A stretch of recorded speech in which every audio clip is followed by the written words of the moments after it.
later. All right. Jacob, how you doing? Good. What's up? Not a lot. This interview is years in the making, literally. Yeah, like I said, I remember hearing about this, 2015? Yeah, a long time ago. I'm not very technologically sound, so it took me a long time to figure out to put anything on a camera. But I just kind of wanted to talk to you about, I mean, you're very politically aware, very politically knowledgeable, and I kind of wanted to get to the bottom of how you got into politics, what your main interest is in politics, and kind of what in your mind, where would the end goal be to all this? I mean, it's really funny because I mean, it is almost, I want to say 5 years too late, but yeah, it's definitely different now.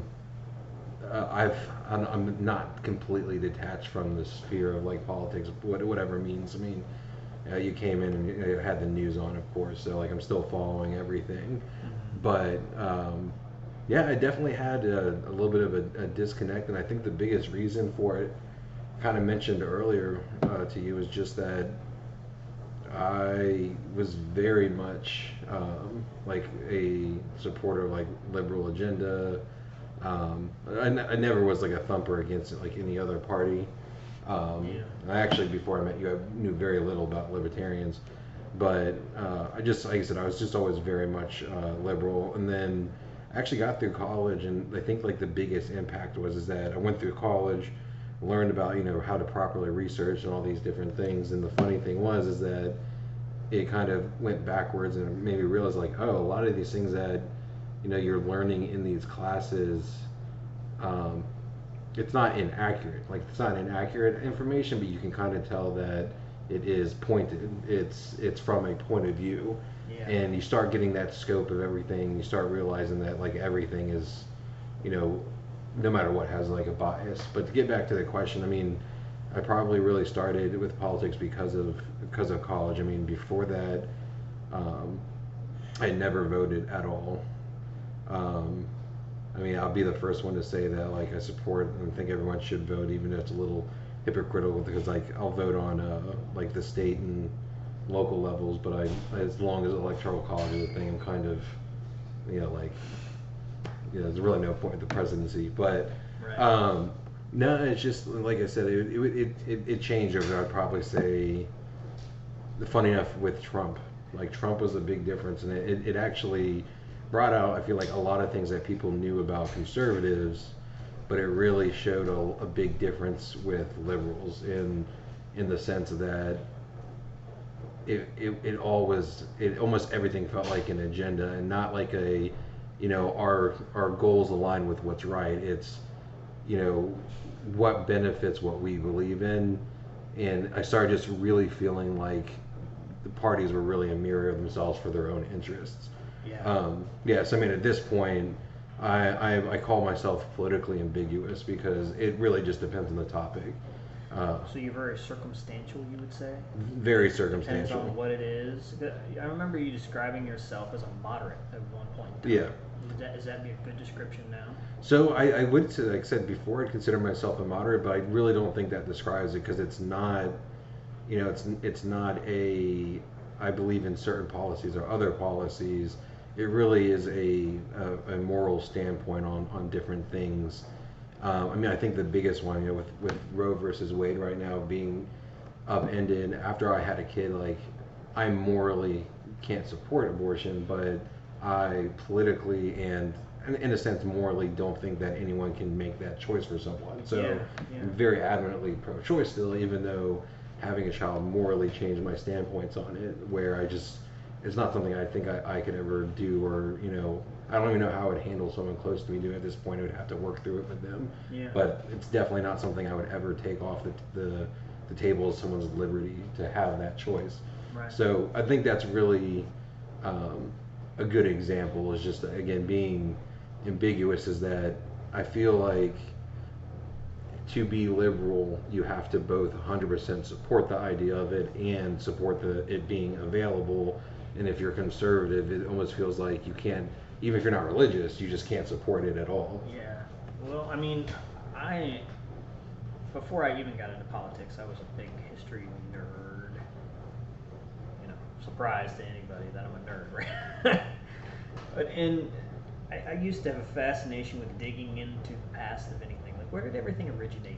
How did we get here? Like, everything had a starting point. What was the starting point? And I read a book a little while ago. I forget the author's name, but it was something along the lines of liberal and conservative, and it traced the origins of the two within American politics back to Thomas Paine and Edmund Burke. Yep. Edmund Burke being the conservative, Thomas Paine being the liberal, and obviously liberal is the liberate beyond, right? Yep.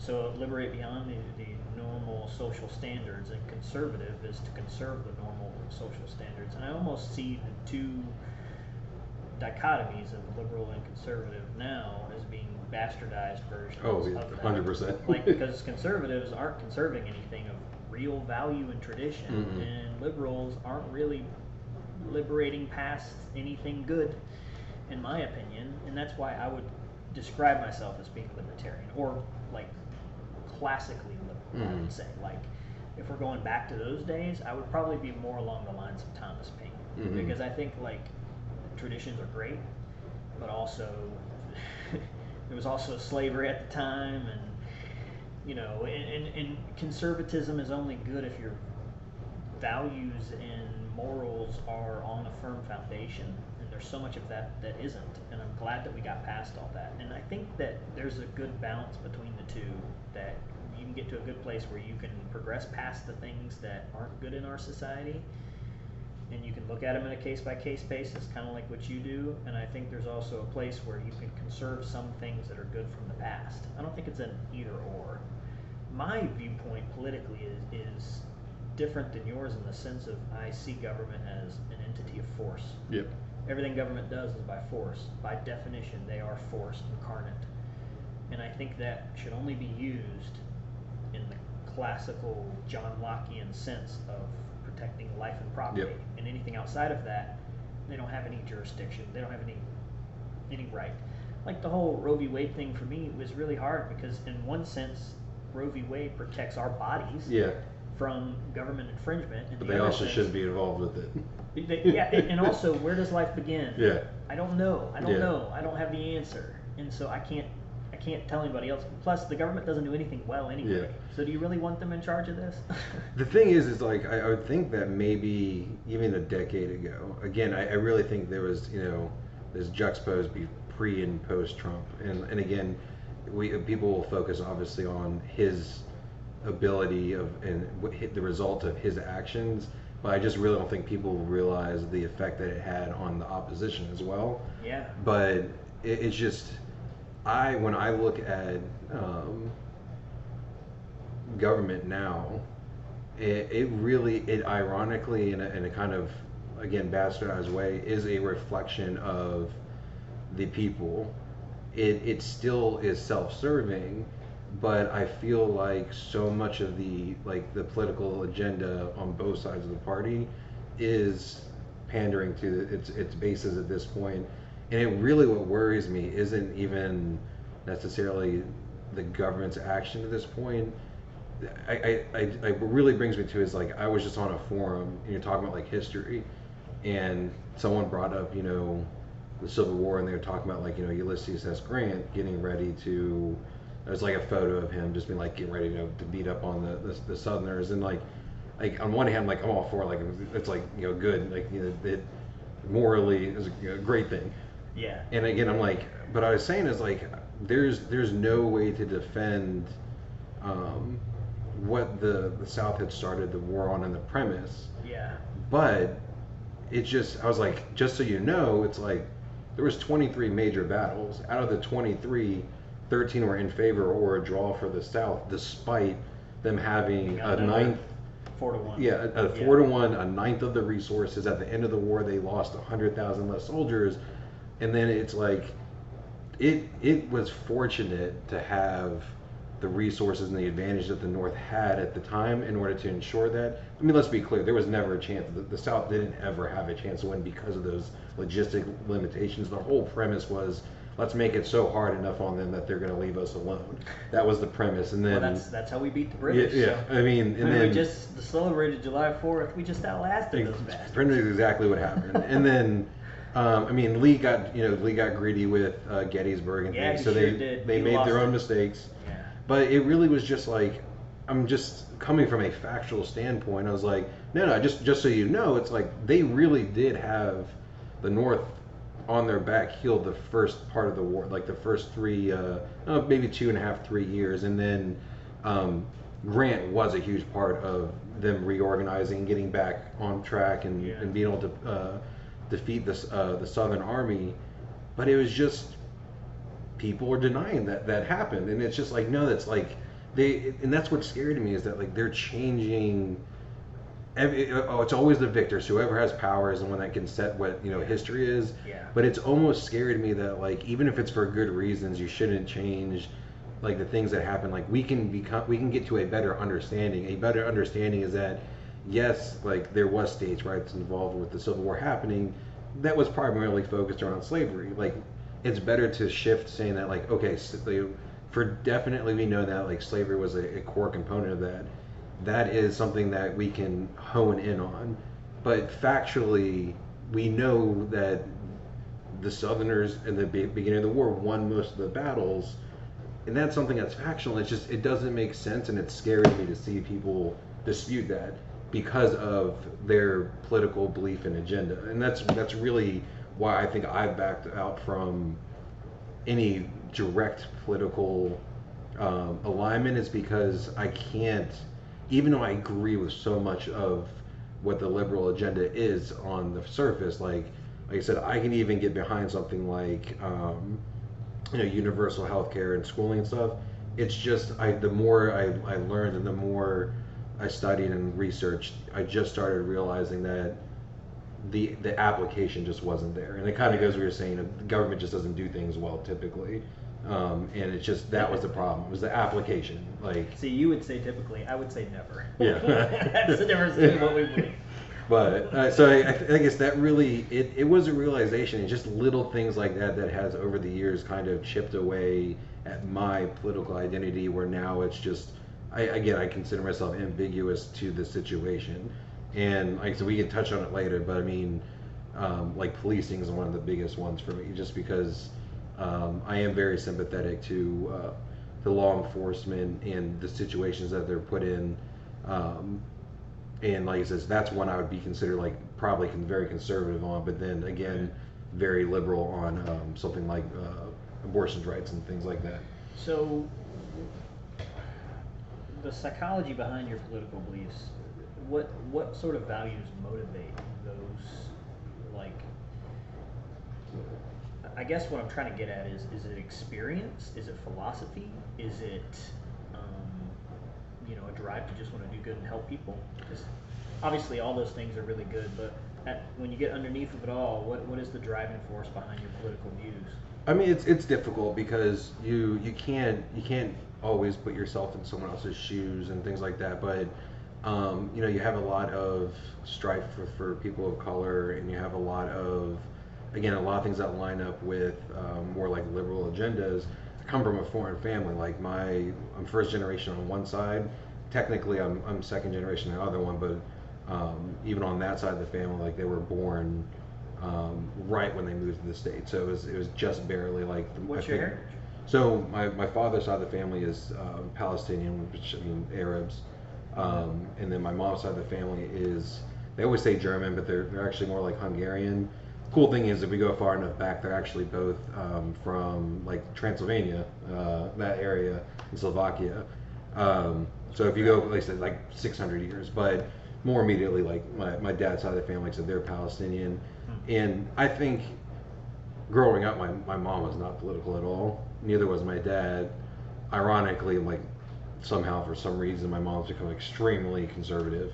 But my dad's side of the family is just very, it's always been very opinionated about the foreigner experience and minority experience. They're extremely, as a family, they believe in assimilation. you are your identity at home, but when you're in public or at work, things like that, your identity reflects the society that you're in. So I think that shaped a lot of it because um, it's difficult. Like I see someone who's going through something that's unique to uh, some type of identifier, whether that's race, sexual orientation, things like that.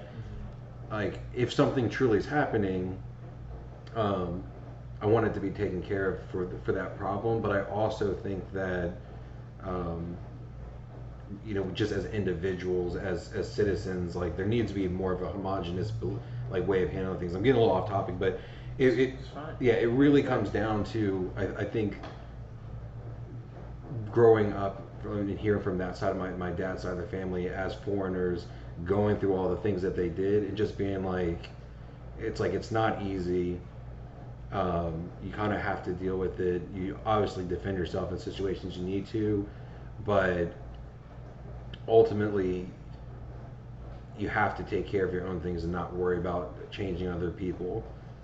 And it's hard. It's just because I'm not the kind of person like, hey, tell someone else that's what you need to do.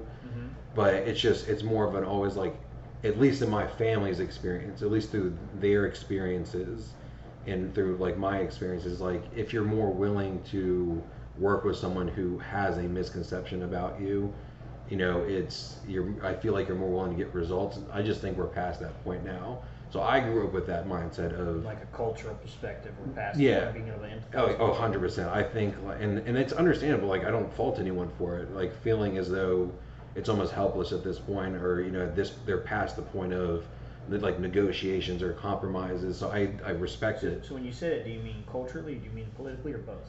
It's definitely both. I mean, like I said, it's just for better or worse.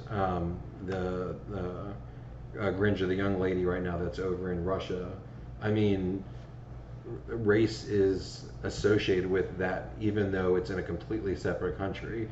And even though I might not think that needs to apply to this situation, I understand people applying to that situation. And so it's difficult. And I think that's another reason I become a little politically disassociated, is because I might be like a fossil in this, where before it was kind of like you could go to people and be like, hey, I don't really agree with that.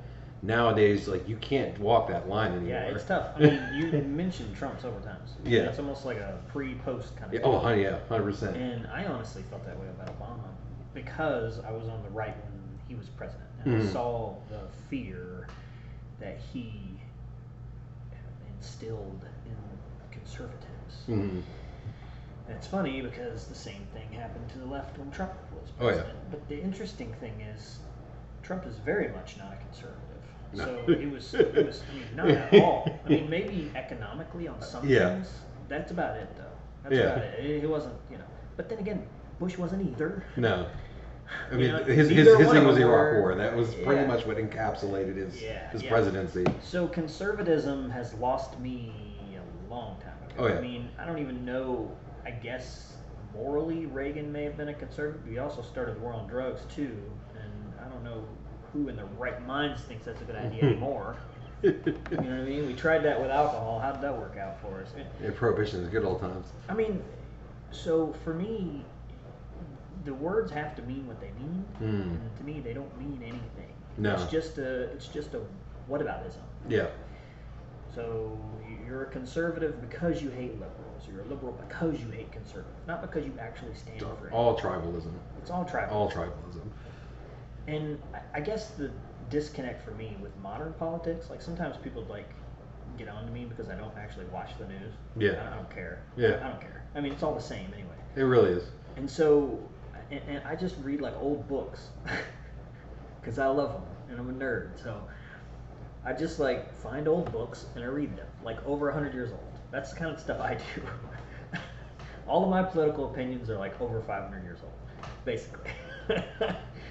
And because that's where everything originated from. Everything now is sensational, and everything from the Enlightenment period, I mean, these were the best ideas humanity has ever come up with governance. Now it's like that never happened. But do you question how do you modernize that though?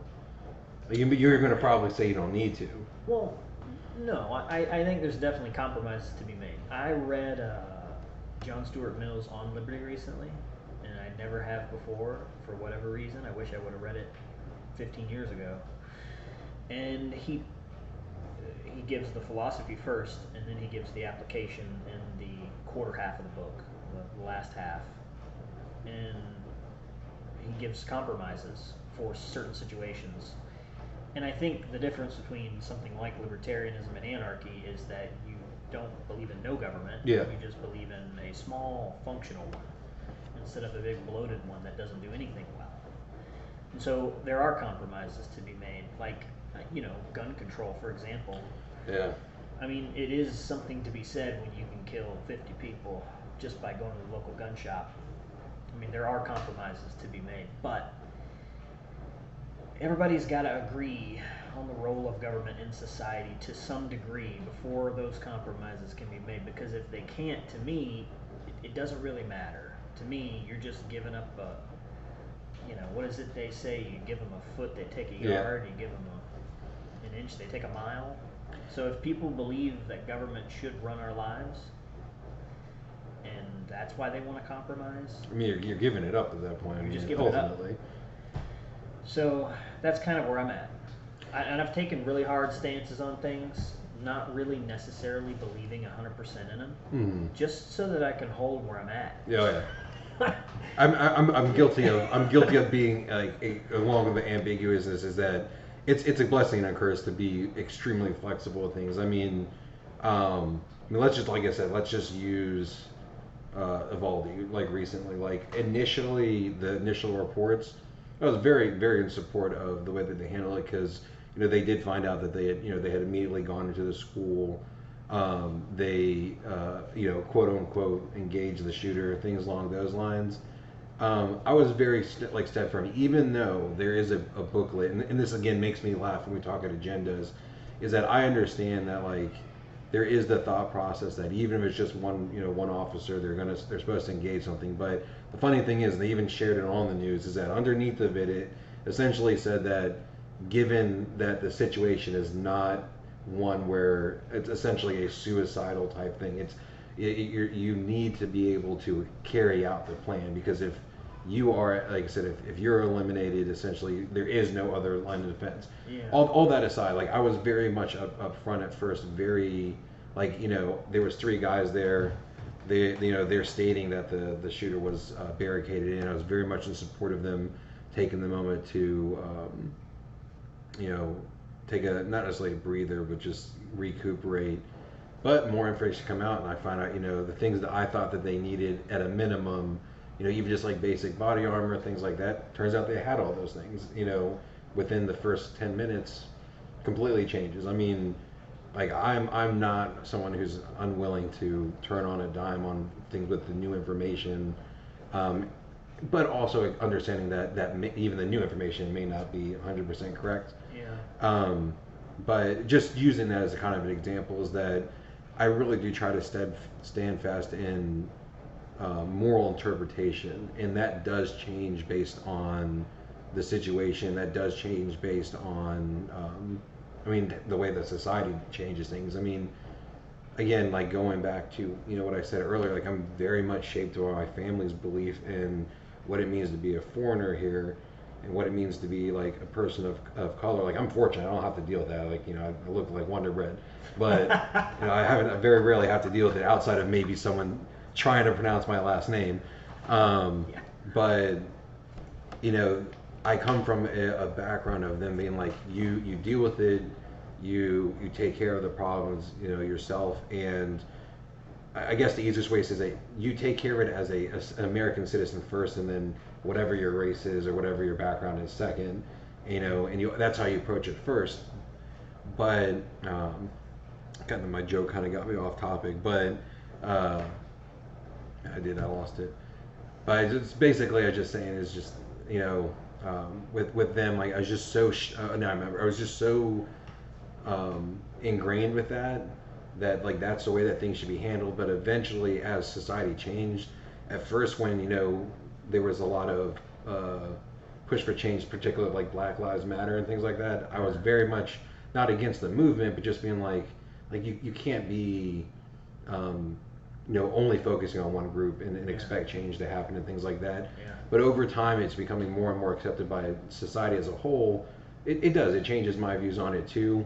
I still think, again, that the best way to engage someone that you're having issues with is to meet them at the table. But as that becomes more and more accepted within society for movements like that, I do see a change in myself, even when 5 years ago that I may have been like, oh, this isn't the way to get something done.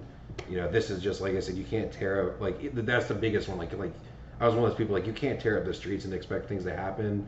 Yeah, I don't 100% agree with it, but I sat down with someone, they explained like why those things sometimes happen, why they feel that those things happen, and I understand it at the very least. Like, I can't always agree with it, but I understand where they're coming from, and I think that's really encompasses like how I am politically. I understand even if I don't agree, and I try to meet halfway on things, and it doesn't always work, because that means that someone's always going to disagree with you. That's one of the great things about actually being steadfast, is that you have people you agree with, and you have people you don't. I do feel like a lot of times I am caught up where it's just like I don't really have anyone that agrees with me, because I'm always in between. Everyone's like, oh, you can't sit on the fence, and like, I don't want to sit on the fence. I can't avoid seeing both perspectives on things. Again, there are some things. Abortion is one of the ones I keep coming back to. That's one that, fortunately, I can take a stand on very easily. But 9 out of 10 times, a political topic, I'm going to be in the middle. It's not because I'm trying to tiptoe around it. I just oftentimes see that like both sides are making two valid points on the situation. So, what would be your opinion on governmental action in any given situation with the political ideology that you have? Okay, let's say police, for example. Like, what is their role in society? What should they be doing? Yeah. And why is all this crap happening around them right now? So, there's something I actually thought about a lot, is that I think fundamentally, and this should come to changes, we have a misunderstanding of the purpose of police. Like, policing, unfortunately, it's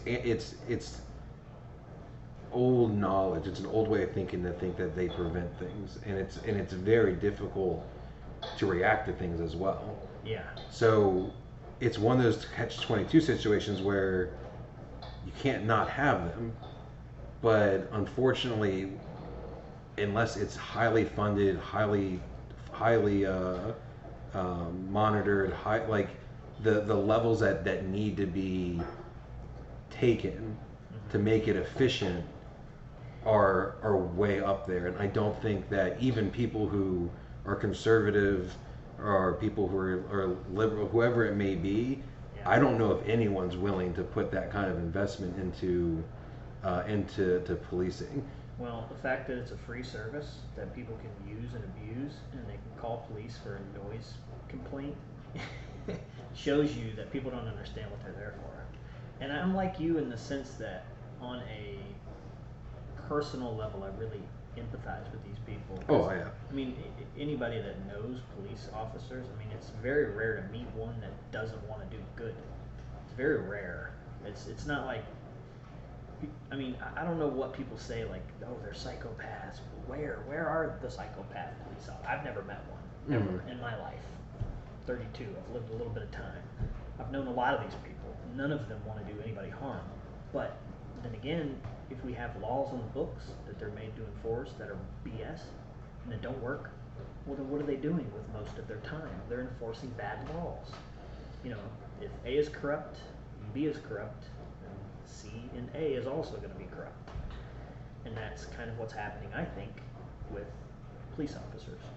And it's unfortunate because you can have the best of intentions in the world, doesn't mean you're going to get the best results.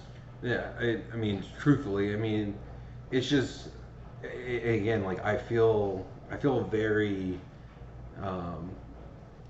like I said, very in line with some things and very out of line with some things. With like again the social perspective on especially on policing. I mean, George Floyd's cut and dry. I mean, Yeah. whether like I could even say that he didn't mean to do that and it doesn't matter. I mean, Yeah. what happened happened. Yeah. But you see other cases where it's just it's more ambiguous to me. Like if someone takes if someone is able to take any kind of firearm, whether it's lethal or not lethal, from like an officer during an altercation, I consider that a weapon, because if you can incapacitate the officer, you can get whatever else you need in that situation. Yeah. You may run away, but you also, like I said, even though that they may have gotten a weapon like such as a taser from the officer, and they use that can incapacitate them, that still means that the officer is at risk, and I feel like they have a right to defend themselves. Yeah. What I would want to, and this goes along with the funding and taking longer time to train these things, is that I would want an officer to be willing to put themselves on the line in that situation, to give the benefit of the doubt that in this altercation that they can give the benefit of the doubt the person that they're having an altercation with, and be just learning to restrain themselves better. But it's hard for me to fault someone at the same time that even if you did stop someone for something that was not anything serious, the moment it comes in an altercation, people just think like, oh, it's a police officer, they should just be able to handle like someone else, and like you do jiu-jitsu and stuff like that, and like even when you're trained, that doesn't guarantee that you're gonna be. It doesn't mean the other person is trained, which means that they're unpredictable. Yeah. Which means it's a dangerous situation. And it is, and it's the thing is just. I think like I on one hand I agree with people, like if you don't think you can handle that, don't be a police officer. But I'm also kind of wondering if you couldn't handle that, who's going to do, like who actually thinks that they can go in and handle that, and if they do think that, if they're just 100% sure that, oh, I can handle this, is that the kind of person you actually want to be a police officer as well? It's crazy because you all these videos you see where they're acting all crazy and get down on the ground, and this dude's like 6 feet away, and his arms are up here, and they're still shouting at him like they think something's gonna happen. Yeah. You just know that is stress. Oh yeah. Like these people get paid nothing, and they have like what, a month worth of training at the most. Yeah, real training. I mean, they got schooling, but like real integrated training. Because I did go through the process. I did like 6 weeks, went through everything, and then we ended up moving, so I ended up doing something else. But it's not a lot. I mean, it's just I'll jump into it because I wanted to touch on with like gun culture as well. But it's stressful just in the fact that it's the United States. I mean, like nowhere else in the world has the number of guns that we do. Like you can't dispute that, but at the same time, it's like 7 per household, right? Yeah, it's like 5 or 6. It's ridiculous. Granted, they apparently, according to poll, only 81 million people actually own firearms, which means it's like 7 for those households. But there's something fundamentally different. Like with gun control, I have maybe 5 or 4 different guns here. I'd willingly give them. Like I'm not that kind of person who's like, some libertarians are like, oh, I need to have some type of protection of big government and everything. But or even like conservatives, like I'm not that way. Like if they passed something that said all guns had to be given back, I probably wouldn't fight giving my guns that I have here. But at the same time, I don't really think that by themselves the guns are the issue. Like other countries, yes, I'll admit they don't have as many as the United States.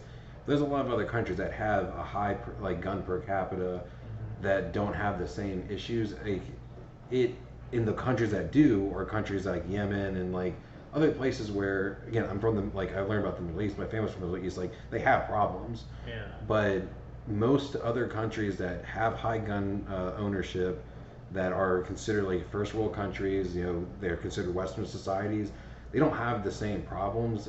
So guns are a factor, but I don't think that's the problem. It's not even necessarily mental illness. I mean, you also it's like everybody knows when the plane crashes, but nobody notices. Yeah. It. Every plane flies perfect. Of course, it's not yeah. news. So it's like you hear about when guns kill people, or people kill people with guns. It just but you don't hear about. Dude, so it just again peaceful people. With the AR, like so the AR-15 topic, and particularly again, like if I watch like liberal media, it just blows my mind because they always mischaracter, which I know it's on purpose. They mischaracter it, yeah. But the thing is like I just can't. I know you see like the mass shootings that happen with someone using that particular gun, but like I've looked it up, like out of the top like 25 like biggest shootings in the U.S. history, typically there were 10 or more people. I mean, 6 of them I think or less had the gun even involved, and then like 2 of the cases it wasn't even like the primary weapon that was used. Yeah. It definitely, as you were mentioning, it has the capability to do things that civilized society may not need, which is why I'm not against it getting banned. It's just, again, it goes back to what we talked in the beginning, the ideology and the agenda not making sense. Like that's not, and that's really the pushback with a lot of people, especially people that would agree more along the lines of what I believe in. I don't care about the AR-15 either. Yeah. But I know why you want it. Yeah. And that's what I'm against. Yeah. That's where that scares me. When people don't have a view of an entity of force like governance that's healthy, and like, hey, we're going to live in a society, and we have government so that we can have protection and peace from our life and our property, and so that we can pursue our happiness and so on. If you don't believe that, if you think the government is for something else, then we're not even in the same planet. Yeah. Much less Earth. Yeah. We're not in the same solar system of belief systems. And that's what scares me. So for me, it's scary when other people want to do things with government for a purpose that's not about having a more free and prosperous life for everyone. That's the kind of thing. The funny thing is that, like, with that statement, the word, like I said, that's kind of, I think, where I kind of hit my wall with, is that banning an AR-15 may make the super rare occasion of it being used in mass shootings not happen. Like it may, but realistically, 99% of mass shootings are with handguns. And it's just, so my thing is that I'm open to all solutions. I'm open to the idea of just having an outright ban on weapons, but that needs to be what like I said, you need to stick to that. Then, like, if you truly are, worried about the use of firearms, compromising on something like that to me seems like, again, it's political agenda. It's not actually trying to fix. Yeah, it's not fixing the problem. Yeah, it's not based on facts. Yeah, it's based on emotion. Yeah, and the fact that people think that these shootings are happening like every day. Yeah. When they clearly are. Well, no, they do. I mean, it's 300. Like I said, the last time I heard it was a couple weeks ago. It was 337, and that's another thing. Like, I feel like sort of fear mongering. I had a discussion, and again, it comes down to, are you willing to say that you want to ban all guns? Because if you want to ban all guns, I think it's fair to say, to lump up all mass shootings. Yeah. Generally speaking, though, a mass shooting occurs between people that know each other. Yeah. In social events that's with what handguns. I mean. That's what I mean. Yeah. I mean, it's like, how many people are going and doing this to strangers in public? I mean, it was like a 0.0 of like 1%. And that's it's, where all it's not fear significant. is coming from. But people, like I said, people get emotional about it because it's very hard to hear something as terrible as that and hear it say that it statistically is not significant. Yeah. Like it's hard to hear that because like these are people, these are things. Yeah. But you have to be able, when you're looking for a solution to something, you have to be able to look, I feel like, at the facts of it. And unfortunately, these particular type of events are statistically insignificant. And while I agree doing something about it, what they're proposing is not a solution. It's not a realistic solution. Yeah, and you know that there's an agenda behind what they're trying to get to, because it's obviously not. I can't, like I said, like the reason there's agendas with it is because you can't rightfully and sanely assume that someone who is a politician or reporter can't get basic facts about a firearm correct after 10 years of this now, of it really being at the forefront. You can't sit here and still tell me that, you're calling it an assault rifle, which by definition it's not. Again, it is. You're calling it an automatic assault. They did add automatic, which of course, like, in order to even do that, you have to at the very least add a bump stock, things like that. But it's just that really is what blows my mind, and this is what worries me, is that I don't think ill of people. I don't think that people who are in support of these politicians who are who identify the same party, I don't think they're dumb, which just tells me, and this is what scares me, is that they're going along with it willingly. I mean, I've thought about this a lot, and obviously, I think IQ is like one of these things that it's like, if you're a politician and you have to get reelected in 2 years, like congressman, that's the most important. Yeah. Then what is all of your brain power going towards? I mean, it's not going Always towards elections. problem solving. Yeah. You're not actually. I mean, we talk about police and how stressful their job is. Really stressful, right? You're a congressperson, and you have to sign a bill like I don't know what. I don't think people exactly, realize how many bills like go through. Lot. Yeah, people don't realize how many bills They get put can't through. read these bills. No. You know how much pork is on those? Got things? 5 or 6 it's of them like in a this week. tall. Yeah. And you're not reading that, so you're going along with what your party tells you to do. Yeah. And you're going along with whatever gives you the most funding for your district. And there's got to be a better way to do it. So I mean, this is not constitutional government. This is not limited government. Yeah. This is a crazy amount of influence into this enormous bloated federal government we have that isn't helping anybody. And you ever seen Mr. Smith Goes to Washington? I don't think so. You need to watch it. It's amazing. Mr. Smith Goes to Washington? Mr. Smith Goes to Washington. It's black and white. It's about a good old do-getter. Is it on Netflix? I don't know, maybe. You might have to Prime Video and pay to rent it because it's old. But anyway, it's about a do-getter goes to Washington, and he's like, I'm gonna represent my people. And he gets corrupted. But there's more to it. But Yeah, I'm a firm believer. that happens to everybody. It is I worked for a nonprofit that was very directly involved with politics, and that was something I very much loved. And it was just, I remember there was someone that came, that was a speaker, and we talked to them for a little bit, had a chance to talk to them afterwards, and he was a former politician. I was like, oh, he just not get reelected. Well, he was just flat out, he's like, I couldn't continue to be who I was and stay in politics. Who was he? I don't want to put anyone out there. I can't remember his name at this point, but it just, like I said, we had a lot of people come in and talk to us, and they were saying it essentially that you have to make the choice to either go along with it, or if you had any values prior to that, like I said, again, a lot of times it does align with good things. It's just, is something good if it's attached to something bad? What point?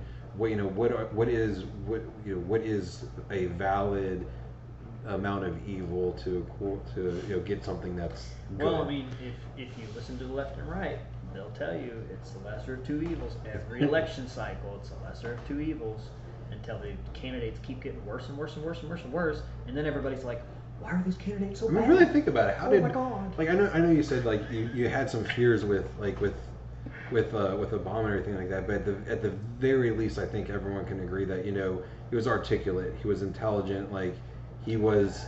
Dude, I saw so much hate for him. I mean, I saw Christians call him the Antichrist. But my thing is I understand the biblical Antichrist. But like I said, even from there though, it's just how did it go from, let's just say you considered him the worst.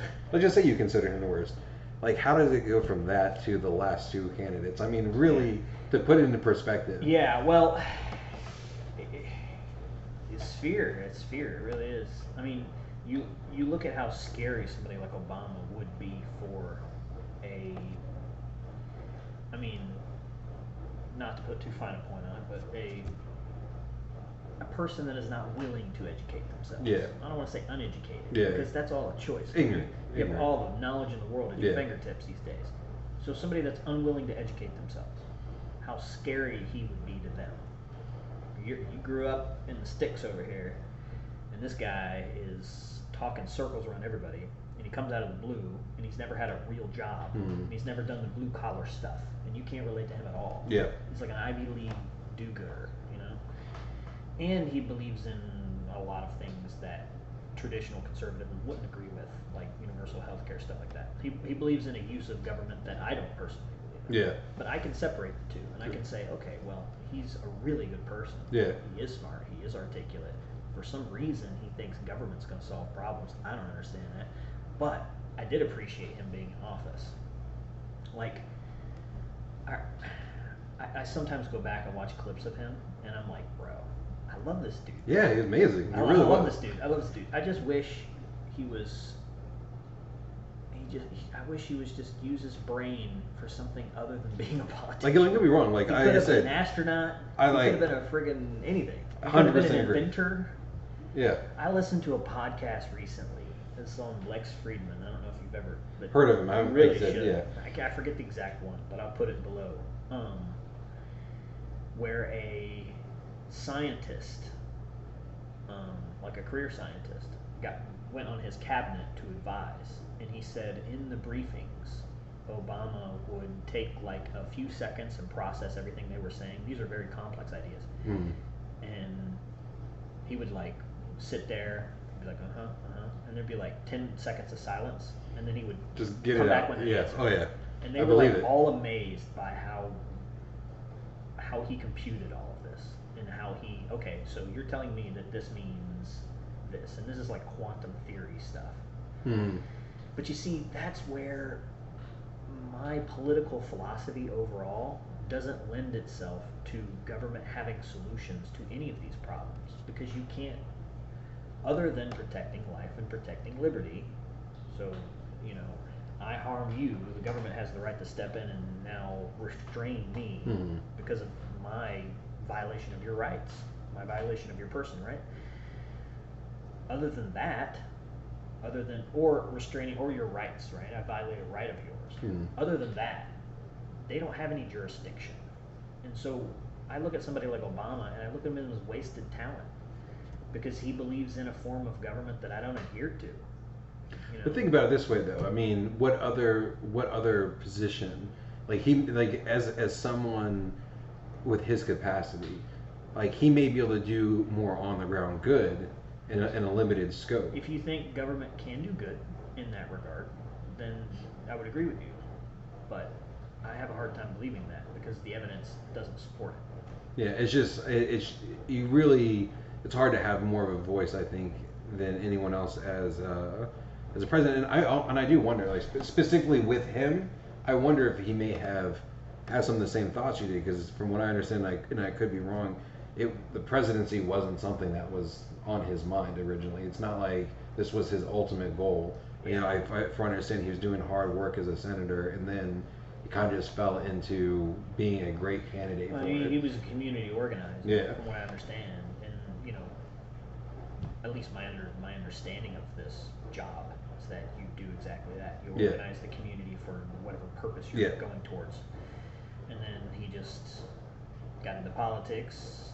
Everybody obviously loved him, and then he rose to popularity, Yeah. got in office and stuff like that. It's just, and for me, it's like, again, it's like the base of everything is where I'm focused on. And his philosophy of governance was very much in the socialist realm. Oh yeah, 100%. And that's where I have an issue with him. That being said, Trump has no philosophy. He's a populist.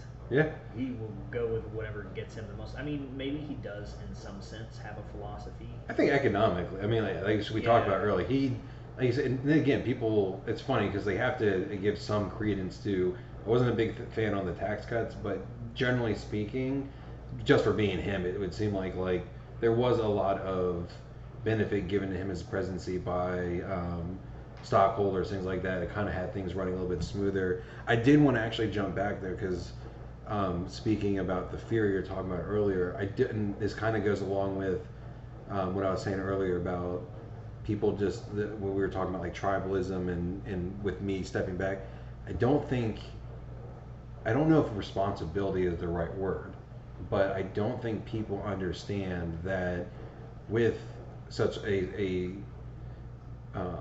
poignant person like Obama, possibly having big changes come about like with Obamacare and everything, and then particularly like liberal supporters riding that wave and really pushing for social changes. I said, which I agree with most of the changes. I just don't think that they realize that the severity and speed of doing the things and having the change happen as quick as it does. Yeah. I don't think they realized that they scared people into voting for Trump. Yeah, I think you're right. It just, and this kind of goes back to what I'm saying is like you cannot ignore topics that are important to yourself as a human individual, but this is kind of where it comes where I kind of grew up and agree with my family is that looking at yourself as an American first, as a citizen first, is that it's not compromising, but it like you don't necessarily have to compromise on things you don't agree with, but it's just being in that communication, being open to continue communication, even when someone is not a good person to you and things like that, because once you shut them out, like they literally have nothing else to go to. Yeah, nothing.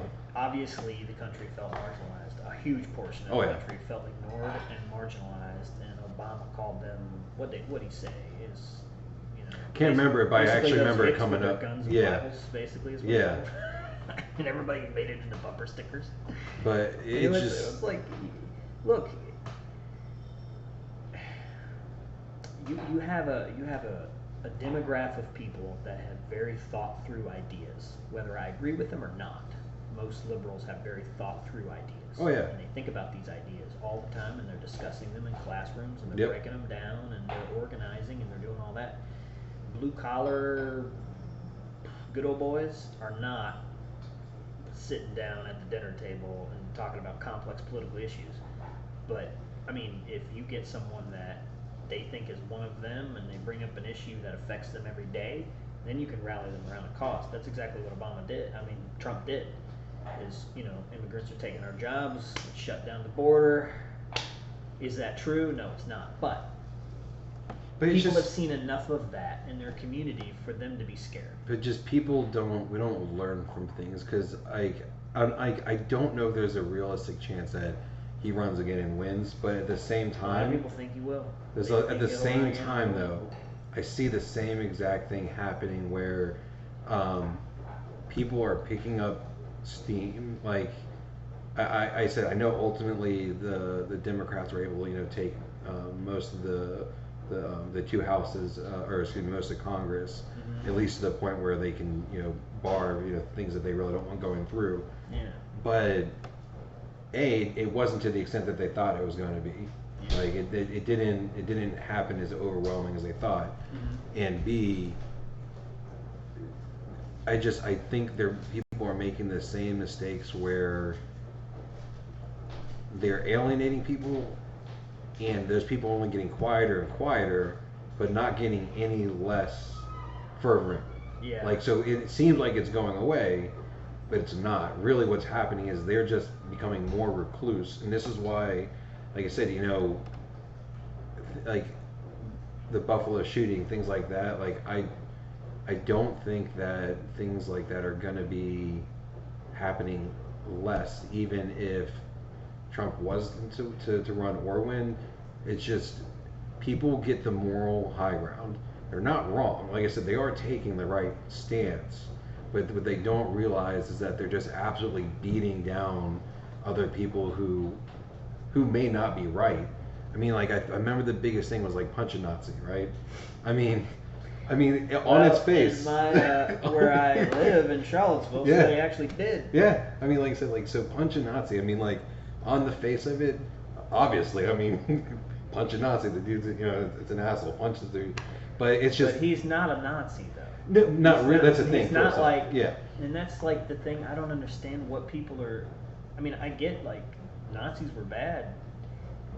They got beat a long time ago. Yeah. Like, you're talking about a philosophy is what you're Mhm. talking about. And you're talking about an idea that needs to be beat by an idea. Mhm. The idea being obviously fascism, which Yeah. is based on nationalism, which is what a lot of the right is getting Yeah. turned into, and Oh, yeah. what everybody got turned into after 9/11 for Oh a yeah. while. Oh yeah. 100%. For as a country. Yeah, I mean, we all were there. We all were like, oh, Patriot yeah, Act. let's attack everybody. Yeah, it was like Patriot Act. Yeah, you know? yeah, exactly. You screw civil liberties for a little bit, just for right now. Yeah, and Never went we away, never got but you- this back. And then Obama with NDAA. Yeah. So I mean,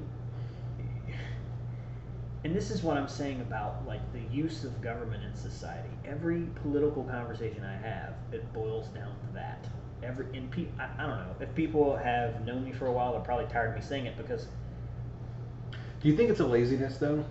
Do you think that it's I don't know if it's true or not, and I don't know if it's just the way that I feel. It's just the way that I've talked to other people, and it may just be boiled over frustration. People aren't willing to put in that work to talk to people regarding their viewpoints anymore. Like they're willing to state it and leave it at that, but I remember it's just I actually went up to someone regarding a topic that they felt was sensitive to their race, and I was like, hey, I didn't understand this, like I want to understand. And they told me it's like not my job to educate you, like go educate yourself. And I'm like, I don't and there's only so much of that I can do. I want to know where you're coming from.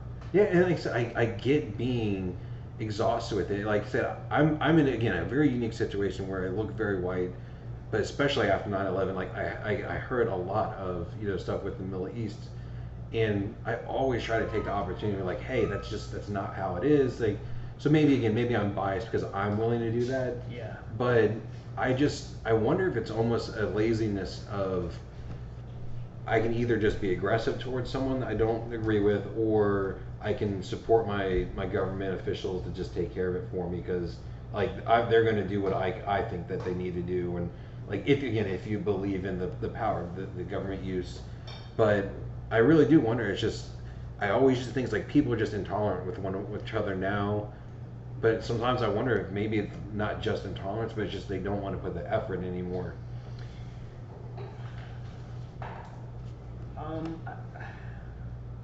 Well, I mean, if you look at it, use like a physical example, like everybody sees a house, or I don't know. I mean, yeah, you see a building, and you see the outside appearance of it, and that's all you see. And you don't know, if you don't know anything about construction, you're not thinking about what's the foundation, what holds up the beams, who's the architect. Okay, let's go even farther. How did people figure out how to do this crap? Where did they even get the material? Yeah. Like, if you're not willing to ask those questions about the house, how well do you know the house? You could just drive by the house and be like, that's a pretty house. Yeah. But if you're not willing to look into all of that, Yeah, AC busted. You only know like 1% of the house. Yeah. So it's kind of like with politics, it's like a flash in the pan. Like, oh, okay, I know that that's good or that's bad without any digging into anything. And I don't know if it's intellectual.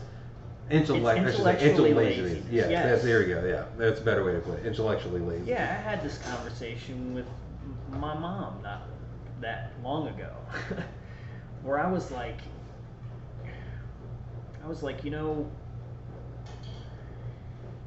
the issue with voting is not that people do it; it's that people don't know what they're doing when they do it. Mm.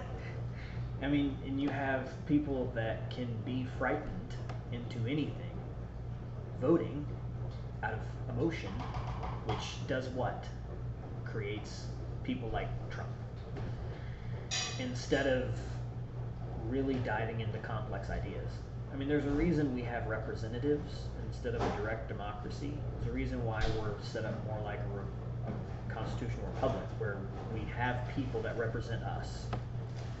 And then they are the ones that do all the heavy lifting when it comes to legislation. And if we don't agree with our representative, we can just get another one in 2 years. That's great, right? Yeah. There's a reason that all that happens, because we don't have time to dive into all of that. Where we were fortunate enough in this country is that we had rabble-rousing, everyday people that were willing to tar and feather tax collectors and frighten the crap out of the politicians that existed at the time, to where the Constitutional Convention was not liberty-minded, they were probably all going to get killed. Yeah. I mean, there's a reason why James Madison, John Jay, the other fella, Alexander Hamilton, all went on a crusade with the Federalist Papers to try to convince the public that this new form of government was a great idea. Mm. And there's also a reason why people like Patrick Henry and George Mason fought against their opinions with the Anti-Federalist Papers. There's a reason why these things went on back then, because if people didn't like it, they would lose everything. It'd be another war. Yeah.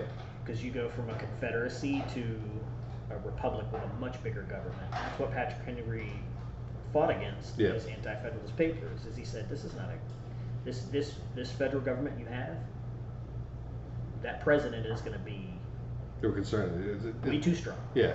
Literally. Another king. He'll be another king. And you had people like John Adams who wanted him to be another king. And you had people that wanted George Washington to be another king. Yeah. And thankfully we He was have... turned it down, thankfully. Yeah. I mean, thankfully we had enough of a great environment of political philosophy within I say the average person, the average landowning white person that could read back then, to put it all in perspective. But we had enough people educated on the foundations of society to be able to make good decisions and give us the best constitution the world's ever seen, I think, anyway. The problem is now, people can't even agree on that document. Yeah. So they can't even, the Second Amendment, they don't even, it's clear exactly what the founders meant, but instead of trying to amend the Constitution to circumvent that, people will just reinterpret it. Yeah. When it can't be reinterpreted. Yeah. What you can do is try to change the Constitution, because you can do that within constitutional law. Yep. So that's my issue with the way people approach government now, is, keeping bear arms doesn't mean that, blah, blah, blah, muskets, blah, blah. It's exactly what it means. Yeah. If you want it to change it through the modem of the law. Well, that'll never happen. No, people will never agree. Well, then it will happen. That's the whole point of this government. You don't understand, this Constitution was put in place to restrain the growth of government. To restrain the government, not the people. We're the ones that actually solve the problems. They're the ones that we get to do everything that we can't solve. Again, I think that touches on what I'm saying. That I just don't when I worked for the nonprofit, it was to teach kids to be politically advocate, to be involved. And people, I think right now, are involved with movements, but not necessarily involved with politics. And again, when I say politics, I'm talking about those discussions. Yeah. And that's what politics is, really. It's the discussions that you're having to come to an agreement on something. Yeah. And that's why really we're not in politics any longer. We're, like I said, we're on both sides having everything their views. is politics. Yeah. Because the government is in everything. Yeah. It's like I said, I think, and it does. It really does almost make me sad in the sense that we can't have difficult conversations. I even just feel like it can mean something just completely harmless, and I just really have to worry about how it's coming off. Even though, I was joking with my wife about it, because I said that I'm getting ready to do a training, for my interview, because I have to do a presentation. And I was making a joke. It's last time I did a presentation, I really didn't think about the possibility of who my audience would be. So I picked something I was comfortable with. I picked football, right? Explaining how to run a certain play. And then I got there, and it's wasn't a single guy in the group. And I prefaced and I said that, hey, and it's I know there's plenty of women who love sports, plenty of women who know more about many men than they about football and stuff. But generally speaking, I feel it's an acceptable fact that more guys will know about football typically than women. But it's just like, it's so worrisome to say something like that when you're not saying that. It's like women can't enjoy sports, they can't enjoy football. Right. I know many who do, but it's just everything you say now. It's just like I left thinking like, oh, I really was just making a joke about how I made a mistake and not thinking about my audience. But now I'm like, where I'm like, wow, like they could have taken something completely away from that, Yeah. completely different, and it's just it is worrisome that we can't I feel like say things out of fear. And like, I don't, if someone sits there and says like, hey, you're wrong for saying that, I want them to do that. Yes. I'm not upset about it. If I offend you, I want you to tell me. I didn't mean to, which is why I want you to know. But it's just, I don't feel like that doesn't happen. Like, it's literally the next level of like, oh wow, you said that, like, what can I go to that's an authority that can create a problem for you for it? And it's just, it's upsetting, and it's not, I don't want to be able to just say whatever I want. I really try to be conscious about what I say to people. Yeah. It's just, it's unfortunate we don't have those conversations any longer. Yeah. I think the age of information has a lot to do with it. Like, I think technology has way outpaced our evolution as a species. And so we're almost like cyborgs now. We're almost like half computer, half man now. Well, I mean, it makes sense. It's why it's so much. And we're People losing our don't minds with all this information. People don't mind talking online. Like, that's the thing. It's like they don't mind discussing, online. It's just, and maybe it's part of that fear. Is like when your face is put to what you're saying. Well, how long have we had the ability to talk online? 20 years? Not even. Really, if you're really thinking about it, like masses, like MySpace, all that stuff was really early 2000s, and that's like with the first real social media. And then before that, I mean, you had email, things. That's all direct communication. That's not a forum. Yeah. Forums are still fairly rare. Yeah. Yeah. It's almost like, we have technology that changes everything now, and it took us so much time. I mean, you look at the automobile. Yeah. We've had that for 100 years. We still haven't got that figured out. Yeah. I mean, we're still like, where's that oil? Let's invade another country and get more. I mean, we're still doing that. Yeah. So it makes sense that with the internet, we wouldn't quite know how to talk to each other anymore. And it does feel like we're more distant than ever. Like, I remember, like, growing up, I knew all of my neighbors. Oh, yeah. My last apartment, Yeah. I didn't know any of them. No. Nor did I care to. Yeah. And that scares me a little bit. Like, my last neighbor, I had a person that, like, would smoke outside. So I would see him all the time. So eventually we became friends. And then I moved out, like, a month later. And, like, that was the only neighbor I knew in the whole apartment complex. And growing up, we knew everyone within like a mile radius of our house. So it's a completely different world now. But it's like, I don't have to get to know you if you're my neighbor, because I can go online and I have like 1,000 Facebook friends. Yeah. And I can talk to like most of them and they'll respond to me. Yep. So the need for the social, I mean, and the thing is, I don't get to pick who my neighbor is. So I got to find a way to get along with them, at least to some degree. Yep. And that creates tolerance. Yeah. Yeah, it's actually a really good way to put it. But online, I can kind of get that echo chamber. Exactly. Yeah. And I feel like people are isolating themselves now more than ever. And I may be wrong, but it feels like that. I think you're right. It does feel like that. And again, this is like the age of information. So why people can't? Why when I mention someone like Rousseau and people look at me like I'm a deer in the headlights, that pisses me off, man. That pisses me off. I'm like, look him up. It takes 10 seconds. Look him up. He wrote books way back in the day. Without him, none of this would be here. Look him up. I mean, he wasn't as important, but like Voltaire, right? Yeah. Somebody like, without their ideas. Going back a little ways now, though. Without their ideas, I mean, yes, but without their ideas, we wouldn't have any liberalism in the world without some of these people's ideas.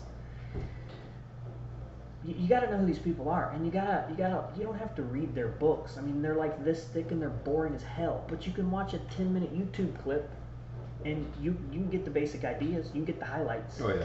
You know what I mean?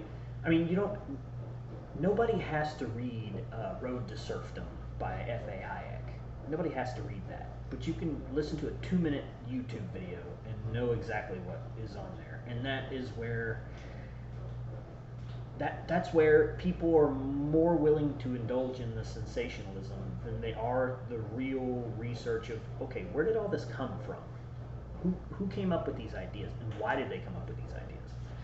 And why do we think this is a good way to live? Why don't we think this is a good way to live? Why did John Locke and Thomas Hobbes,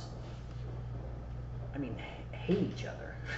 Why did John Locke write 1 and 2 treatises of government after Thomas Hobbes died and basically lambast the guy, fillet him ideologically? And even though he was dead, that's such a dick move.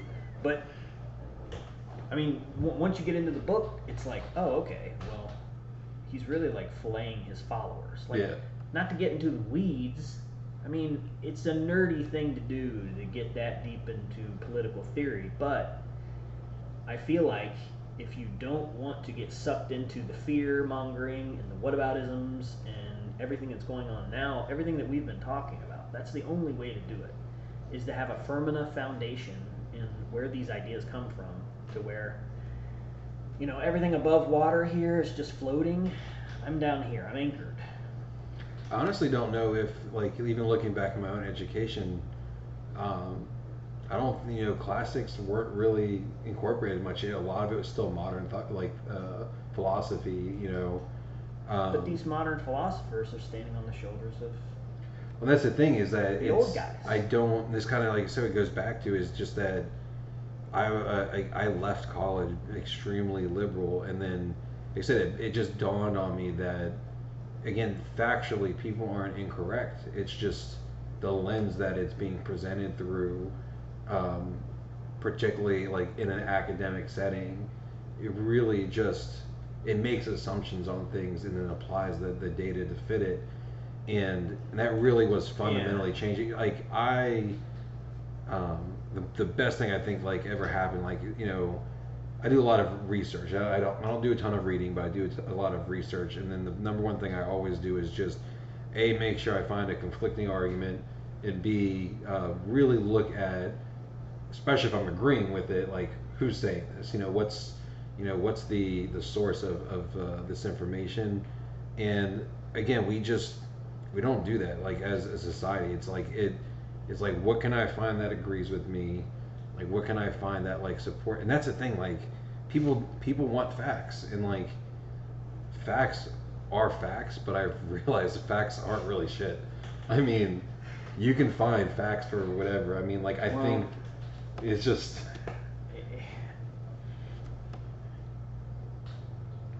If I'm having a political discussion with someone, and I just watch a clip from someone say Candace Owens or Glenn Beck.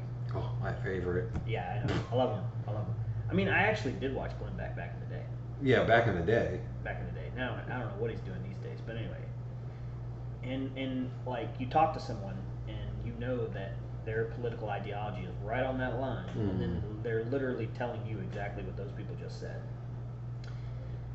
You can listen to Candace Owens and you'll get exactly what you're expected to get. And most of the time she's bashing liberals. Yeah. You can listen to Maddow or whoever that lady is. What's her name?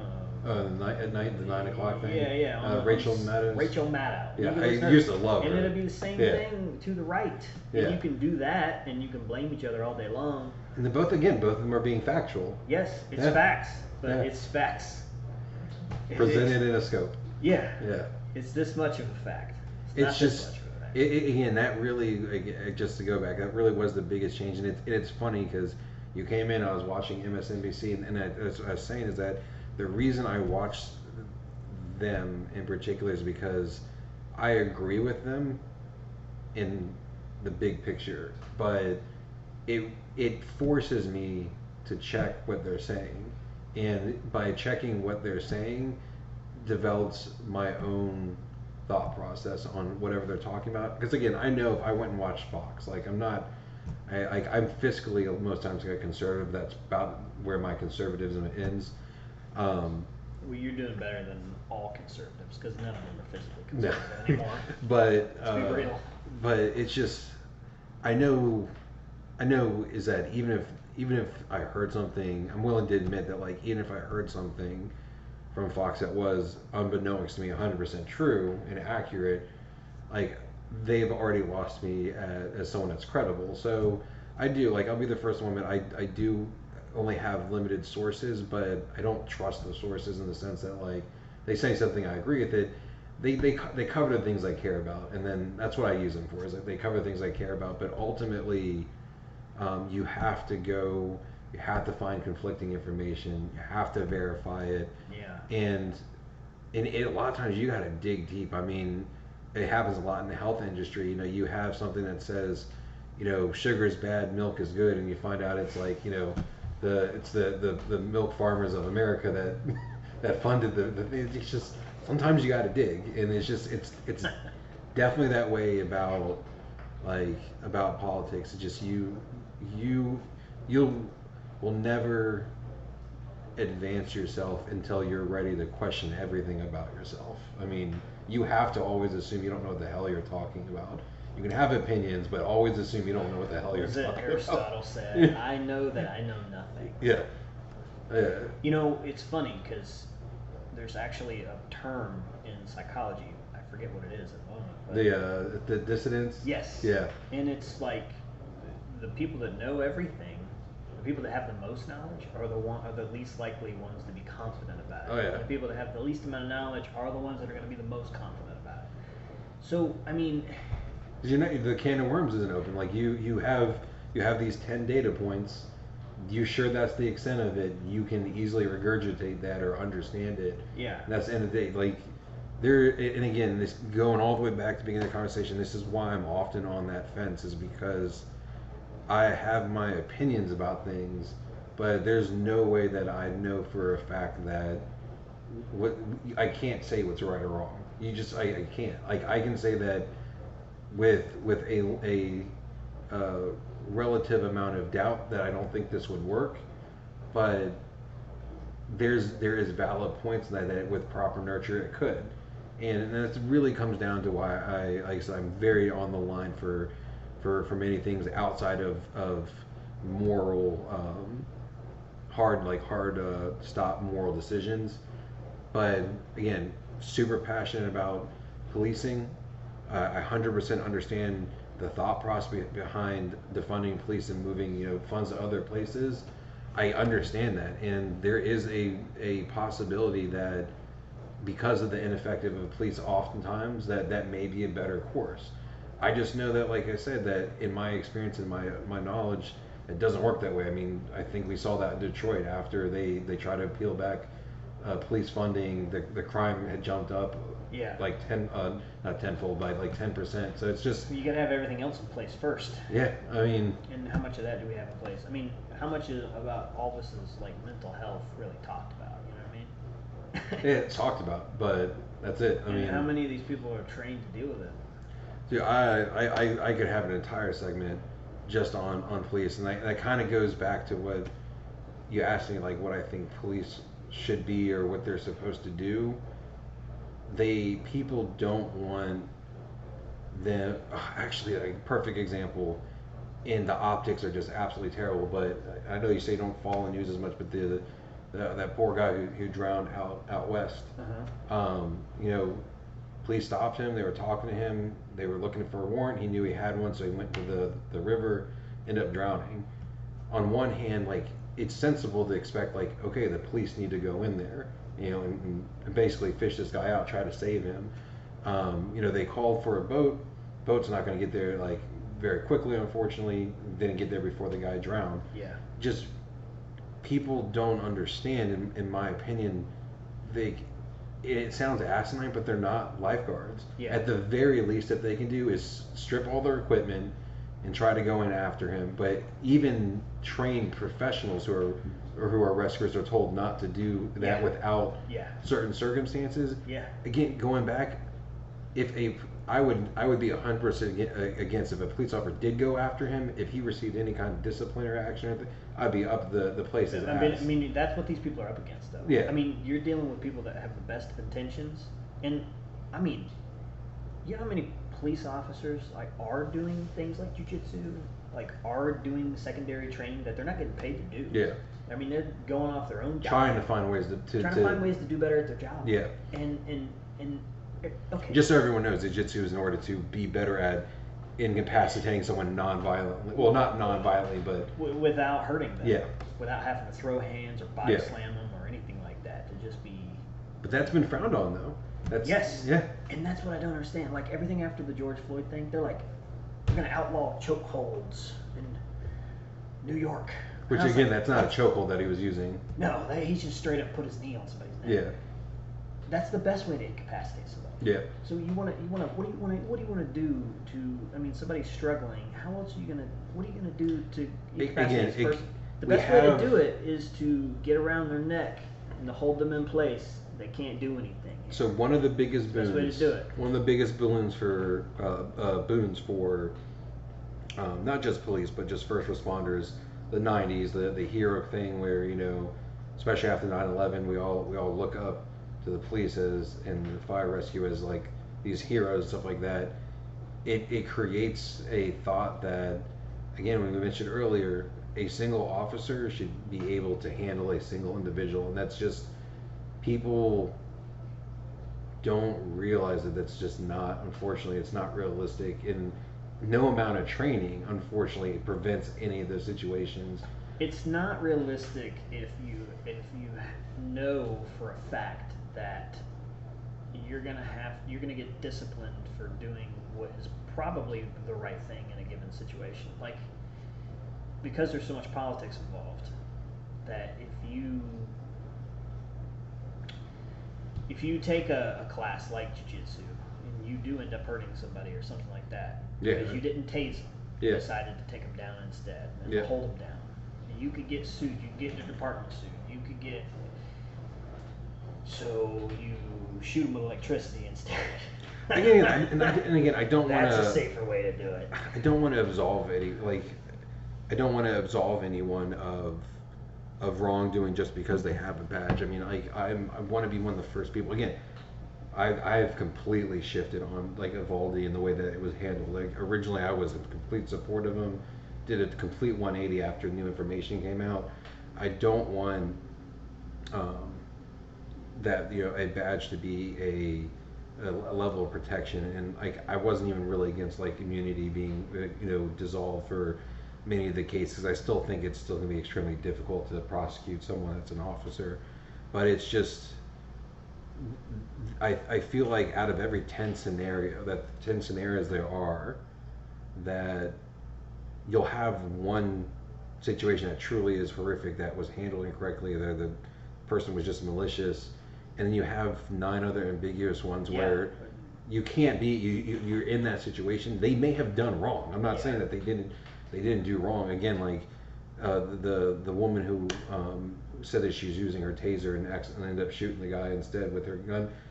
I don't think that she did anything intentionally. I don't think that there was malice. But ultimately, like, I do think it's still manslaughter. You know, there needs to be accountability for it. Yeah. But it's the optics. I understand people are at an extreme because they think they need to be at an extreme to get that accountability. Exactly. But there isn't. Again, it goes to those discussions. Like, you can't have that discussion if you're over here and not wanting to talk about it here. It certainly doesn't help the people that are trying to do a good job at their job when you're demonizing them all day long and they can't do anything good, even though. See, this is the way I see it. This will explain the whole conversation we've had about police. I think the laws are the corrupt things. Yeah. And I've alluded to that already. The laws. New York was over cigarettes. I mean, yes, freaking cigarettes. Like this is what we're dealing with. We're dealing with people that have been putting people in jail left and right for smoking a plant for how many years? Over 100. Yeah. And these are for-profit prisons. These are very corrupt systems in and of themselves. And you have the enforcers of the laws that are sent out there. And they're mostly people that are trying to do good, because again, they're not doing it for anything else. What do you get? Recognition? There's people power trips, but they're few and far between. To a degree, maybe, but I can get a lot more I can think of a lot more things to do that'll get a lot more pats on the back, other than being a police officer. And I can think of a lot more things where I'd make a lot more money. Oh, yeah. And I can think of a lot more things that could do anything else for me other than what that job would do. I don't know why anybody would want that job other than to do good for people. And I know people that's like the only reason they have the job. They're smart enough, they could do anything and make more money. And be more influential in their community, but they think that job is the way to do it. And kudos to them. But if you're not willing to talk about the war on drugs, for-profit prisons, the unbelievable corruption within the criminal justice system, then you're just gonna they're just gonna end up being a face that you either praise or demonize. No, that is exactly what it is. Like I preach that, like, and I think comes down to the scenarios is that they are an output of this. Like, I actually don't find the justice system very just. Like, even though even though I fully support. Does anybody? Yeah, even though I fully support police, like I honestly, like I said, I went through the program. I was gonna follow up after I moved, but really took like a hard look at it. And it's just. It like I said, it wasn't something that I wanted to enforce or think, because you're right, most times you're going to be there to try to help people, but there's going to be times that you're in that situation where your job, your responsibility is to do something that uphold the law. Yeah, uphold the law. If the law's corrupt, uphold it. Doesn't matter how bad it is. But like I said, I mean, it's just, again, putting it. I know people say, like, a few bad apples, spoil the bunch. And it's just. I like to lean, and maybe I'm biased on when I use it, but I like to lean on like statistics, like in all, if you're putting like together not just shootings, but like all incidents that are reported. And I'm the first one, but there's dark figures. Yeah. But even I literally one time, like, I took over a 10-year period, I took together all the the number of interactions that happened between law enforcement and civilians. Yearly, 76 to 80 million a year. Yeah. So I took all of them. I took all the reported police involved deaths, which is anything. It's whether a car, whether it was from a firearm or asphyxiation, whatever it may have been. Yeah. I took all known injuries, things like that. And like I said, and one thing I'll be 100% open about is that you can't quantify like true harassment. There's a lot of harassment that happens, but just looking at like the tangible injuries and death, I mean, it came out to like, I think it was 1/1000% of interactions that end in a injury or a death. Didn't that give you hope about this country, though? I mean, when you strip away the sensationalism and the emotionalism that everybody has, and then you just look at the facts. The fact is, we're actually in the most peaceful time that's ever existed. We're actually in a very prosperous and peaceful country. I know it doesn't look like that, and gas prices are like $5 a gallon and all that, but considering world history, considering what we've seen, considering not that long ago the French Revolution was happening and people were getting beheaded left and right. I mean, this is, considering that was only like a couple hundred years ago. I mean, 300 years ago. It's hard. It's hard to tell people who are going through a tough time to shift their focus onto the positives. Though it really is, and like I said, it's hard to tell someone that because it does. I mean, it does. Again, it does happen daily. Like it's sticking with the police. Like there is a shooting or a police involved death every day, if not multiple times in a day. Yeah. So it's easy to look at that and not think about it as the big picture. And I can respect that, like, one's too many type of thought, but it's just the magnitude of uneventful interactions versus eventful ones. And I just, like I said, it kind of goes back to what we were talking about with Trump supporters and stuff like that, and the fear and everything like that. There's always been the blue line. There's always been the wall of officers taking care of each other. But if we were, I feel like, more willing to focus on the good that's done and to like really uplift the officers who do those things Yeah, daily. absolutely. Like Absolutely. really like make that be not not profitable, but make that be what is it's focused on and engage. Like I'm a huge believer in like community policing. Like, and again, that's expensive though, and that's the other thing is like it's very expensive. Are you talking about the thing where the county pays for people to be in like local, like, let's say like this county would pay for someone for a police officer to be right down there, and so that you can have people kind of all over the place getting to know everybody. So yeah, is that kind of what you're thinking? exactly. Most times when they're referring to community policing, you're talking about either elected or volunteering, like individuals from the community being involved with like the police patrols, being involved with officers, and then vice versa, having the officers attend community events to actually know each other's names, just on a simple basis of knowing each other. Yeah. And it's just, I think it opens up so many possibilities of understanding because, like, even if someone's like, someone's like a troubled youth or something like that. Yeah, There's a cat. Wow. Sorry, distracted. But even if, like I said, even if someone's like, a troubled youth or something like that, if they know that officer, like if before they get in trouble, it's much more likely that they'll still end up having like a good outcome if there's an altercation. But one thing that always stuck with me, and I think has made me so, and it doesn't get talked about much, and I can't, I have to see if I can send you a link for it afterwards, but there was one of when the BLML really first came out, one of the leaders like went and did a mock training with the officers where basically it was a shoot don't shoot scenario, and unsurprisingly, I mean, he failed most of the things, and he said it's like even knowing that this was a training, is like I still felt genuine fear, and it didn't make, and this is what I respected so much, it didn't make him want to stop pushing for the things that he wanted, but it opened up his mind to the fact that like this isn't cut and dry, like there are times that someone is making a decision based on race or other situations that like this person is this race, therefore I'm scared of them, I'm ready to shoot before I even get there.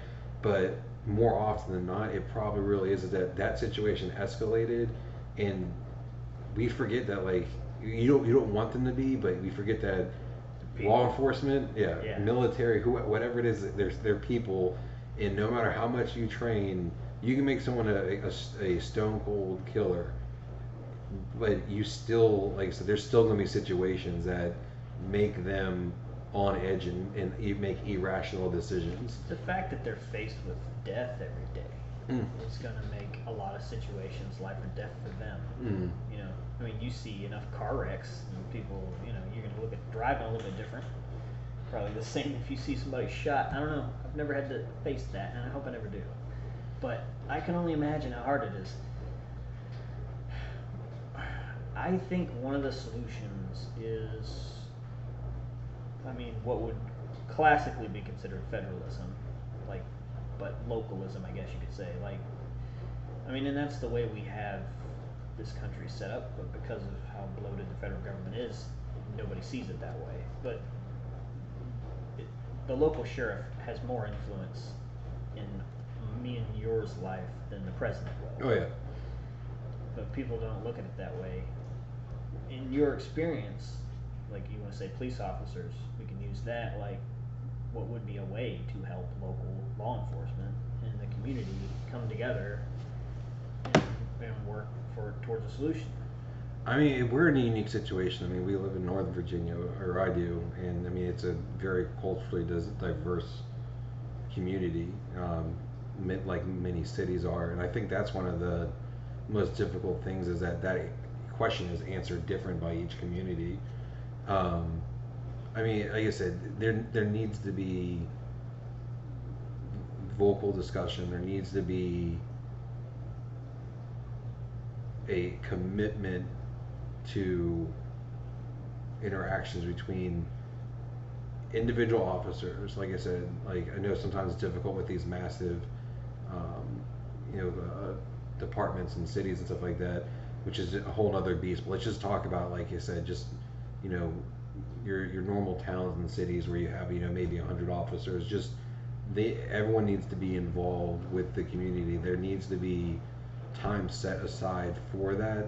There needs to be an interaction between communities, and it does need to be on the active, like the proactiveness does need to be on the departments. Like it is their responsibility to reach out to the community that they're serving, but you as individuals, we need to have an openness to that. Like unfortunately, especially for minorities and people of color, like many are taught to fear like the police from the jump because something happened. Like I actually lost fortunately before I was born, but my uncle was actually shot by an officer. And I hear that. yeah, it like my family, like so my dad's family went through a lot with that. Like they said that like, it even was completely ignored. It's back in the 70s, and just it wasn't even talked about or even like really reported. Like nowadays, like something like that happens, it's at least put out there. But he like for my father, like, and for their family, they still respect authority, they still respect police, but they don't always have the trust there. That's, like I said, that's what is bridged through those conversations. If I wonder, like I said, if the officer knew my uncle, if it was part of the community and knew who that was, like would the assumptions have been made, or whatever had happened. It's just it really is. It goes back to when we talk about the politics. It's as simple as being receptive to each other.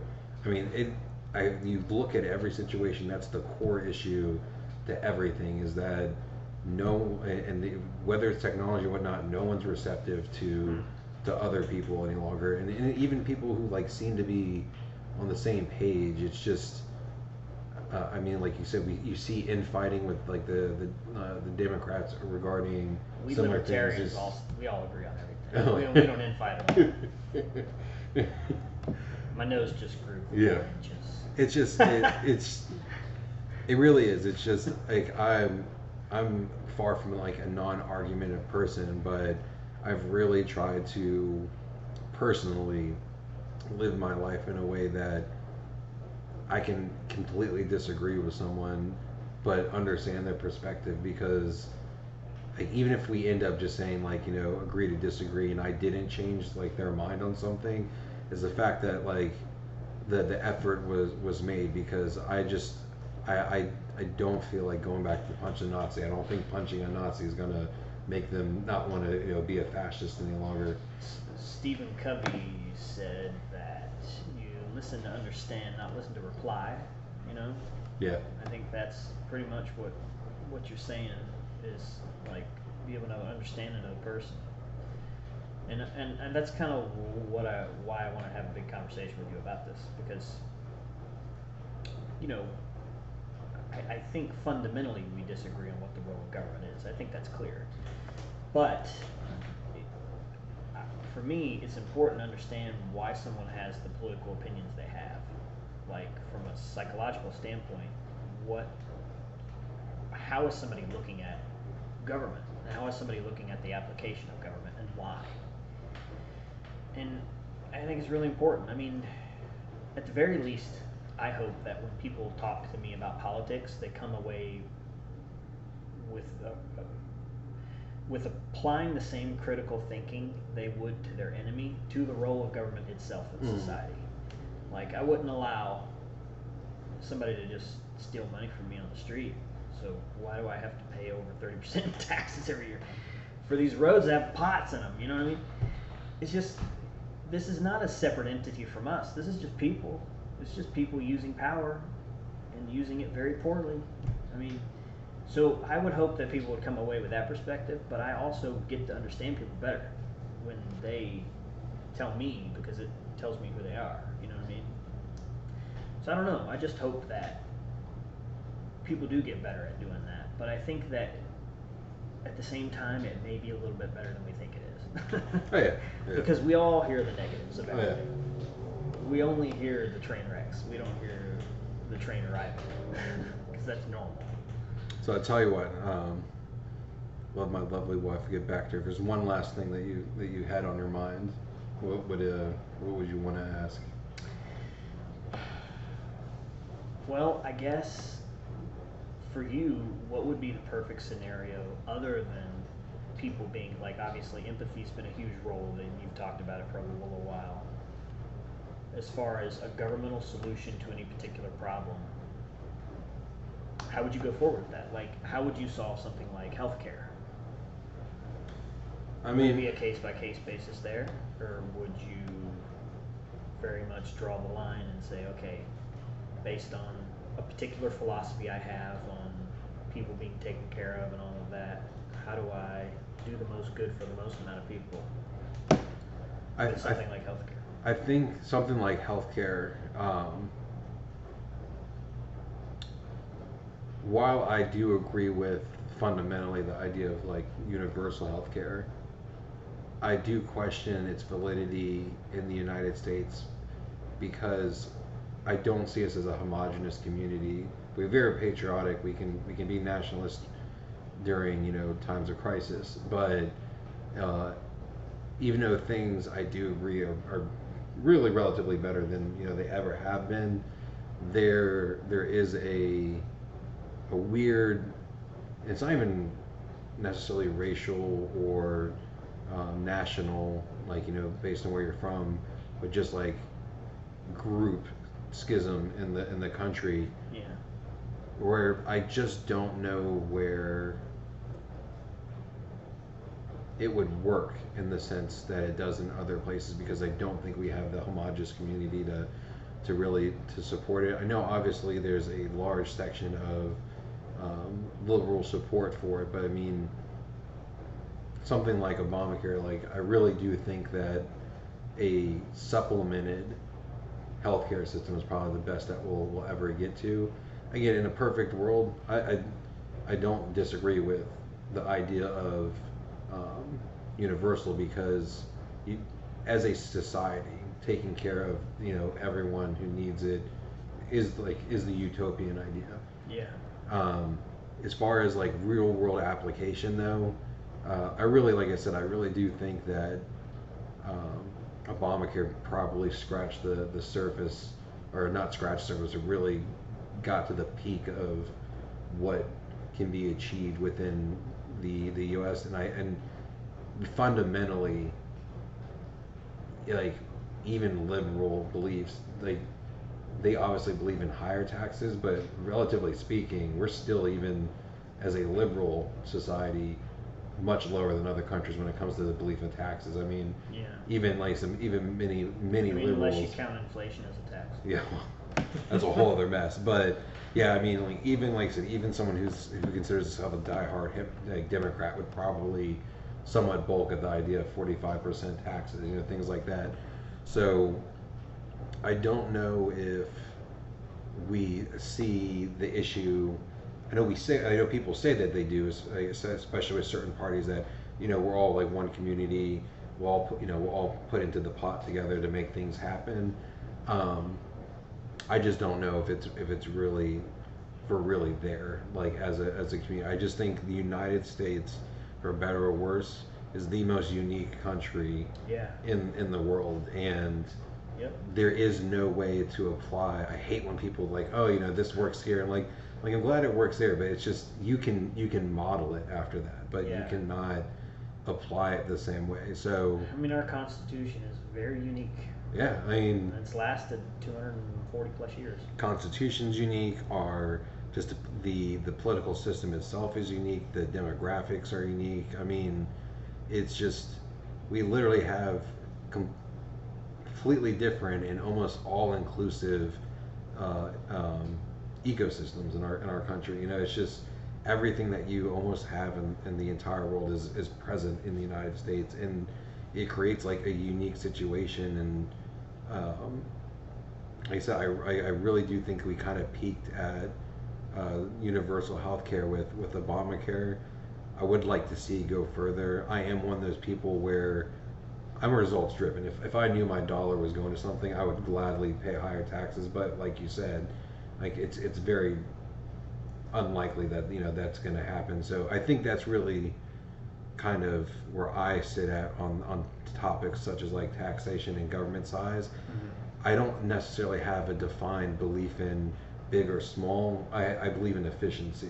If I know that something can be efficient, I don't mind it being large. It's just the fact that it can't. It's likely not efficient. I mean, the real world. Yeah. But small packages, like I said, small acts that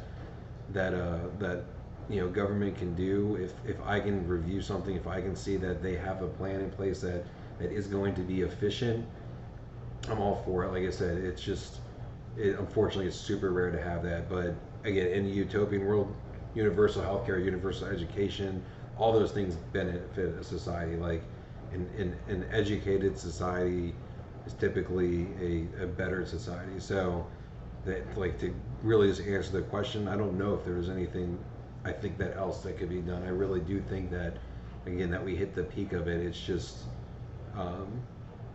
I guess I don't think there's a possibility of having that efficiency needed to really have universal health care. But I wouldn't mind being proven wrong on it, truthfully. Well, hey, I appreciate your time. Always. I think we got some really good ideas.